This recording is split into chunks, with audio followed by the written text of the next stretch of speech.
الفاتحة.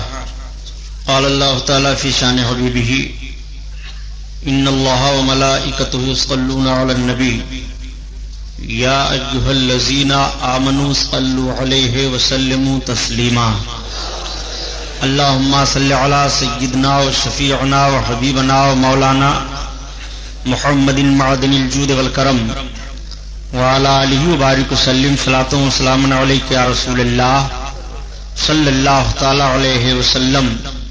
لا إله إلا الله محمد رسول الله صلی اللہ تعالی علیہ وسلم.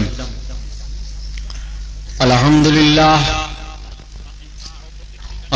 للہ رب العالمین.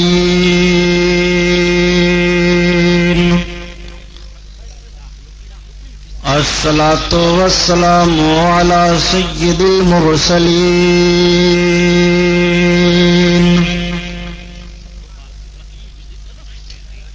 وعلى آلہ الطاہرین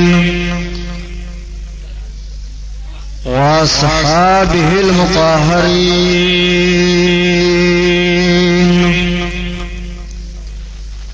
وابنہ الغوث العظم الجیلانی محی الدین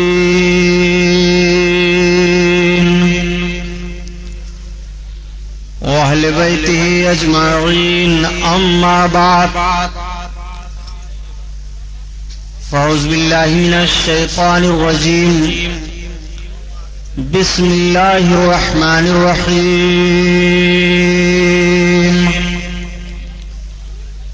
قال الله تعالى في القرآن العظيم والفرقان الحميد: وما أرسلناك إلا رحمة للعالمين.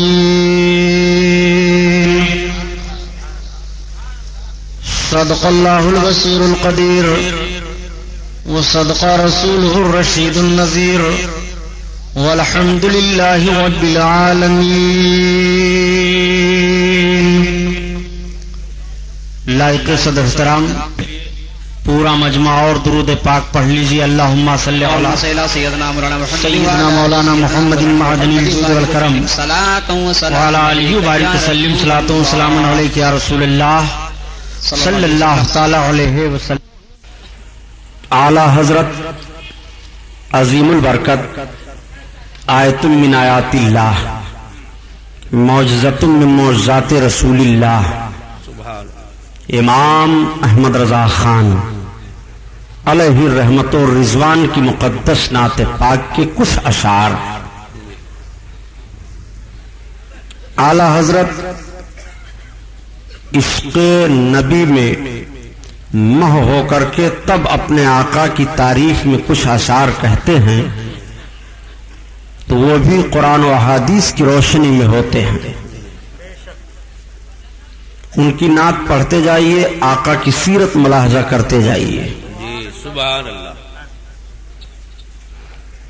14ویں صدی کا وہ عظیم مجدد جس کا جنم اسی ہندوستان میں ہوا، ہمارے ملک کا سر بہت اونچا ہے اس بنیاد پر. ایسے ایسے لال و گوہر پیدا کیے ہند کی زمین نے کہ ڈاکٹر اقبال کو کہہ دینا پڑا کہ سارے جہاں سے اچھا ہے ہندوستان ہمارا. آخر کس بنیاد پر کہا کہ سارے جہاں سے اچھا ہے ہندوستان ہمارا؟ آپ کبھی غور کیجئے. ایسے ایسے لال و گوہر دیے ہندوستان کی زمین میں کہ آج ساری دنیا کے ملکوں میں ہمارے ملک کا سر اونچا ہے. سبحان اللہ. فکر و فن کے تاجدار یہاں ہیں، تصوف و معرفت کے شہسوار یہاں جلوہ افروز ہیں. رسول کائنات صلی اللہ علیہ وسلم کے دیوانوں کی انجمن یہاں سجی ہے.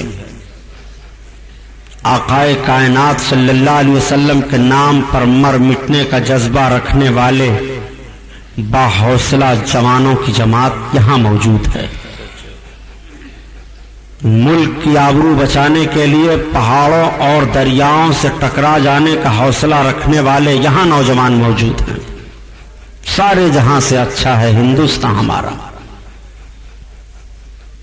آقا کریم صلی اللہ تعالی علیہ وسلم کا یہ دیوانہ جب اپنے آقا کی محبت میں مہ ہو کر کے عرض کرتا ہے یا رسول اللہ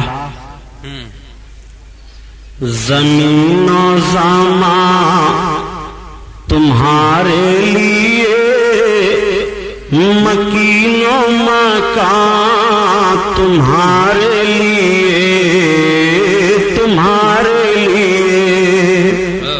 سبحان اللہ. زمین و زمان تمہارے لیے مکین و مکان تمہارے لیے چنین و چونا تمہارے لیے بنے دو جہاں تمہارے لیے یا رسول اللہ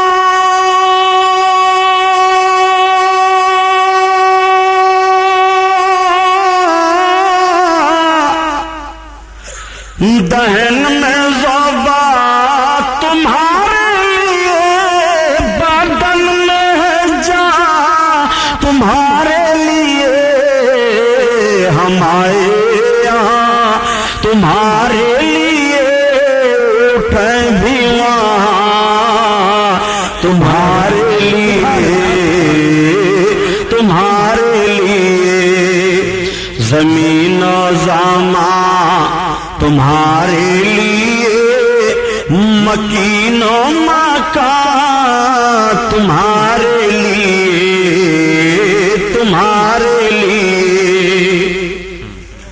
خلیل و نجی مسیح و صفی سبھی سے کہیں نہ بنی. بہت خلیل و ناجی مسیح و صفی سبھی سے کہیں نہ بنی. خلیل و ناجی مسیح و صفی سبھی سے کہیں نہ بنی.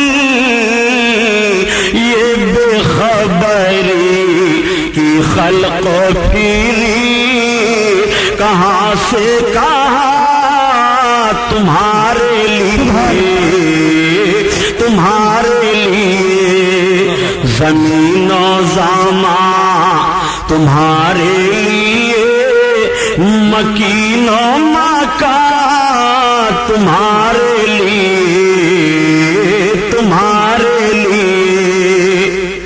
زمین و زمان تمہارے لیے ہم آئے یہاں تمہارے لیے اٹھے بھی وہاں تمہارے لیے فدائے حامل قرآن بولے غلام موتی ایمان بولے وہ نکتہ رس دقیقہ دان بولے ادب کا مطلع تابان بولے وَأَحْسَنُ مِنْكَ لَمْ تَرَقَّتُ عَيْنِي وَأَجْمَلُ مِنْكَ لَمْ تَلِدِ النِّسَاءُ خُلِقْتَ مُبَرَّأً مِنْ كُلِّ عَيْبٍ كَأَنَّكَ قَدْ خُلِقْتَ كَمَا تَشَاءُ. ہزار بار بسویم دہن سے مشک و گلاب ہنوز نام تو گفتن کمال بے ادبیست. حضرات ہمارا اور آپ کا اسلامی نقطہ نظر سے یہ عقیدہ ہے کہ ہم پیدا ہوئے اور پیدا ہونے کے بعد ہمیں مرنا ہے اور مرنے کے بعد ہمیں پھر اپنی اپنی قبروں سے نکل کر کے ایک میدان میں جمع ہونا ہے. اب ایک سوال پیدا ہوتا ہے ہم دنیا میں آنے سے پہلے کہاں تھے اور دنیا میں آئے ہم دنیا میں آ کر کے کیا کر رہے ہیں ہماری ذمہ داریاں کیا ہیں ہم کو دنیا میں کس لیے بھیجا گیا ہے. اور ساری مخلوقات میں رب تعالیٰ نے انسانوں کو اشرف المخلوقات کیوں قرار دیا اس کو کرامت کا تاج کیوں پہنایا گیا. ذہن و فکر سے سوچنے کی بات ہے. آپ جب آئے نہیں تھے تو کہیں تھے اور جب آئے تو آپ عالم اجسام میں ہیں، آپ آئے نہیں تھے، عالم شہادت میں تھے۔ رب العزت نے جب تمام روحوں کو پیدا کیا، روحیں پیدا کی گئیں، رب تعالیٰ نے تمام روحوں کو حاضر کرنے کے بعد روحوں سے ارشاد فرمایا، اے روحو یہ بتاؤ میں تمہارا رب ہوں کہ نہیں؟ تو ساری روحوں نے اقرار کیا، اے میرے اللہ تو میرا رب ہے۔ لیکن سب سے پہلے ساری روحوں میں جس روح نے اقرار کیا کہ تو میرا رب ہے، وہ میرے آقا صلی اللہ علیہ وسلم کی مقدس روح پاک ہے۔ جب سب سے پہلے سرکار کی مقدس روح پاک نے اقرار کیا خدا کی ربوبیت کا، تو آپ کی اتباع میں ساری روحوں نے اقرار کیا۔ سبحان اللہ۔ اقرار کا ایک مزاج تھا کہ سرکار کی مقدس روح کے اقرار کے بعد جو جس انداز سے اقرار کرتا چلا گیا، اس کو اتنے ہی انداز سے درجہ ملتا چلا گیا، اور جو سب سے پیچھے رہ گئے وہ دنیا میں آئیں روحیں جب اجسام میں منتقل ہو کر کے، تو کفر و گمراہی کے بادل میں وہ پھر بھی گھری رہی۔ اللہ تعالیٰ نے ساری روحوں سے اپنی ربوبیت کا اقرار لیا، اور ربوبیت کا اقرار لینے کے بعد پھر صرف انبیاء اور رسولان اعظام کی مقدس روحوں کو روکا اور ان سے اقرار لیا۔ رب نے اپنے محبوب کے تعلق سے اقرار لیا، اے انبیاء اور نبیوں کی روحو یہ میرے محبوب کی مقدس روح ہے، جب یہ دنیا میں جائیں گے تو تم سب کو ان پر ایمان لانا ہے، ان کی حمایت و نصرت کرنی ہے، کیا اقرار کرتے ہو؟ تو ساری روحوں نے اقرار کیا، ہاں میرے رب ہم اقرار کر رہے ہیں۔ اللہ نے ارشاد فرمایا، تو اب سنو میں تم سب پر گواہ ہوں، اور ایک دوسرا دوسرے پر گواہ ہو جائے، اور جو اس کے بعد سے پھرے گا حالانکہ رب جانتا ہے تو وہ حد سے گزرنے والوں میں سے ہو جائے گا۔ رب کو علم ہے کہ جو نبی ہوں گے، جو انبیاء کرام میں جن کا شمار ہے، وہ اس وعدہ سے پھرنے والے نہیں ہیں۔ دنیا میں انسانوں کی آمد حضرت آدم علیہ الصلوۃ والتسلیم کی وسیلہ سے شروع ہو گئی، انسان آتے رہے، ان کی ہدایت کے لیے پیغمبر مبعوث ہوتے رہے، سلسلہ چلتا رہا۔ پیغمبروں کا آخری سلسلہ میرے آقا صلی اللہ علیہ وسلم پر آ کر کے ختم ہو جاتا ہے۔ اب آقا کے بعد کوئی نبی نہیں، آقا کے بعد کوئی رسول نہیں۔ آقا کریم نے ارشاد فرمایا، اللہ نبی یا بابی، میرے بعد کوئی نبی نہیں ہے، اور قرآن نے اعلان کر دیا، محبوب آپ خاتم النبیین ہو، آپ سارے نبیوں میں سب سے آخر ہو، اب آپ کے بعد کوئی نبی نہیں ہے۔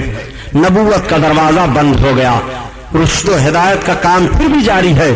صحابہ نے عرض کیا تھا ایک موقع پر، یا رسول اللہ آپ کی امت کی ہدایت کے لیے اگر کفر و گمراہی کے بادل پھر برسنے لگائیں تو ہدایت کی ذمہ داریاں کس کے ذمہ ہوں گی؟ آقا نے ارشاد فرمایا، میری امت کے علماء کی ذمہ داریاں ہوں گی۔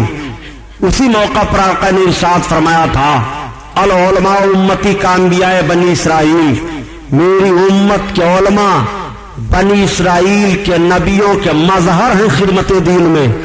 آقا کریم صلی اللہ تعالی علیہ وسلم کا اعلان ملاحظہ فرمائیے، انسانوں کی تعداد کا شمار نہیں ہے، پیدا ہوئے پیدا ہوتے رہیں گے۔ اب سب کا یہ عقیدہ ہوا کہ پیدا ہونے کے بعد مرنا ہے، مرنے کے بعد پھر کسی نے یہ عقیدہ گڑھا کہ ہم دوسری شکل و شباہت میں بھی جنم لیں گے۔ کسی نے کہا کہ کوئی گھوڑا ہوتا ہے، کوئی ہاتھی بن جاتا ہے، کوئی چرند پرند بن جاتا ہے، آواگمن کا عقیدہ مضبوط کرنا شروع کر دیا۔ لیکن مذہب اسلام نے انکار کیا، نہیں، مرنے کے بعد پھر تمہیں کسی روپ میں نہیں آنا ہے، مرنے کے بعد تم جب قیامت کے میدان میں قبروں سے نکل کر کے جمع ہو گئے تو دنیا میں تم نے اپنے زندگی میں جو کردار کیے ہیں، جو افعال تمہارے ہیں، وہ سارے افعال تمہارے حساب و کتاب کی شکل میں پیش کیے جائیں گے۔ تمہارے دنیا کی ساری کمائی وہاں رکھی جائے گی، اور اس حساب و کتاب کی بنیاد پر تمہارا سارا معاملہ تمہارے سامنے ہو کر کے تمہارے لیے فیصلہ ہو جائے گا کہ اب تمہارا راستہ کدھر ہے، تم جنتی ہو کہ دوزخی ہو۔ یہ تو ٹھیک ہے، سارا معاملہ ہوگا، لیکن ایک سوال پیدا ہوتا ہے، میرے مولا قیامت کی ضرورت کیا تھی؟ جیسے دنیا میں بندے آئے، تو نے پیدا کیا، تجھے علم ہے، تو جانتا ہے میرا بندہ کتنا اچھا عمل کرے گا، کتنا برا کرے گا، کون جنتی ہے کون جہنمی ہے۔ یہ میزان قائم کرنے کی ضرورت کیا ہے؟ پل صراط سے گزارنے کی ضرورت کیا ہے؟ یہ قیامت کے میدان میں سب کو اکٹھا کرنے کی ضرورت کیا ہے؟ مولا حساب و کتاب کرنے کی ضرورت کیا ہے؟ الہ العالمین، کیا تو نہیں جانتا ہے کہ تیرے بندوں کے کتنے اعمال اچھے ہیں اور کتنے اعمال برے ہیں؟ تیرا کون بندہ جنتی کون جہنمی ہے؟ یہ سارا پروگرام بنانے کی ضرورت کیا ہے؟ تو اب آؤ ذرا ذہن و فکر پر زور دے کر کے پھر اعلیٰ حضرت کا شعر پڑھ لو۔ زمین و زماں تمہارے لیے، مکین و مکان تمہارے لیے، ہم آئے یہاں تمہارے لیے، اٹھیں بھی وہاں تمہارے لیے۔ یہ سب کچھ محبوب کے لیے کیا جا رہا ہے، محبوب کی عظمت کا اظہار کیا جائے گا قیامت کے میدان میں، ورنہ حساب و کتاب کا معاملہ تو پیارے صرف 6 گھنٹے کے اندر اندر قیامت میں حساب ہو جائے گا، اور قیامت کا ایک دن 50,000 برس کا ہوگا دنیا کے دن کے اعتبار سے۔ اب آپ مجھے بتاؤ کہ ایک دن قیامت کا 50,000 برس کے ہوگا، اور لوگ قیامت کے میدان میں 25,000 برس تک، اور ایک روایت ہے کہ 1,000 برس تک مددگار کی تلاش میں پھریں گے۔ سارا پروگرام یہ کس لیے ہے؟ تو اعلیٰ حضرت عظیم البرکت کے بھائی استاد زمن علامہ حسن رحمت اللہ تعالی علیہ فرماتے ہیں کہ فقط اتنا سبب ہے انعقاد بزم محشر کا کہ تیری شان محبوبی دکھائی جانے والی ہے۔ قیامت کے میدان میں سارے لوگ جمع ہوں گے جو اب تک پیدا ہوئے اور جو قیامت تک پیدا ہوں گے، اولین ہوں گے، آخرین ہوں گے، انبیاء ہوں گے، رسولان اعظام ہوں گے، اولیاء اکرام ہوں گے، کافرین ہوں گے، مومنین ہوں گے۔ کوئی ایسا نہیں ہوگا جو قیامت کے میدان میں جمع نہ ہو، سارے کے سارے لوگ جمع ہوں گے۔ اور قیامت کا دن کیسا ہوگا پیارے؟ اتنا سختی کا دن قیامت کا دن ہوگا، اللہ اکبر۔ حدیث میں آتا ہے کہ سورج سوا نیزے پر ہوگا، اتنا پسینہ چھوٹے گا کہ پسینے میں لوگ بہہ جائیں گے، کشتیاں تیر جائیں۔ آقا کریم صلی اللہ علیہ وسلم ارشاد فرماتے ہیں پیاس کی اتنی شدت ہوگی کہ زبانیں باہر نکل آئیں گی، گرمی سے بدن بھڑک اٹھیں گے۔ اعلیٰ حضرت عظیم البرکات یہ سب کچھ بیان کرنے کے بعد پھر آپ سے کہہ رہے ہیں کہ اپنے رب کی بارگاہ میں جب گرمی محشر سے دعا مانگو تو اس طرح سے مانگو، یا الہی گرمی محشر سے جب بھڑکے بدن دامن محبوب کی ٹھنڈی ہوا کا ساتھ ہو، یا الہی جب زبانیں باہر آئیں پیاس سے صاحب کوثر شہ جود و عطا کا ساتھ ہو۔ آقا کریم صلی اللہ تعالی علیہ وسلم کی عظمت ملاحظہ فرماتے چلیے۔ قیامت کا میدان منعقد ہے، 50,000 برس کا ایک دن ہے، اولین و آخرین کا اجتماع ہے، زبانیں پیاس سے باہر نکل آئی ہیں، سارے لوگ پریشان ہیں، مددگار کو تلاش رہے ہیں، کون ہماری مدد کرے گا؟ آج کون ہماری فریاد کو پہنچے گا؟